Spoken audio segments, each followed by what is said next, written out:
আসসালামু আলাইকুম রহমতুল্লাহ। কেমন আছেন? আশা করি ভালো আছেন। আমি রয়েছি বর্তমানে দুবাই আলফজিরা মুদাব এরিয়া। আসলে এই জায়গাটার মধ্যে আসলে অনেক জায়গা চেনা জানার মতো লাগে, আমাদের দেশের গ্রামের ওই জায়গার মতো লাগে এখানে। এই জায়গাটা এটা হচ্ছে মসজিদ। তো আমরা মসজিদের ভিতরেও রয়েছি।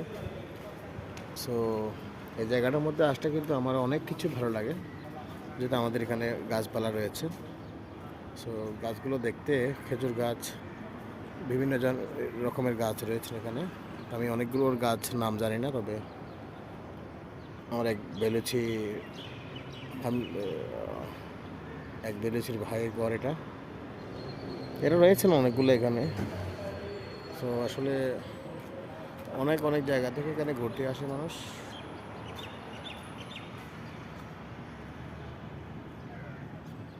জাকাল্লাহ, আলহামদুলিল্লাহ। যদি এখানে কেউ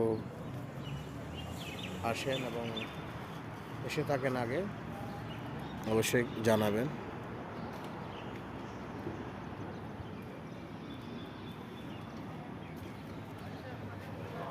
পাশে রয়েছে নেস্টো মার্কেট। এই তো natural market, not a Nesto, natural market রয়েছে।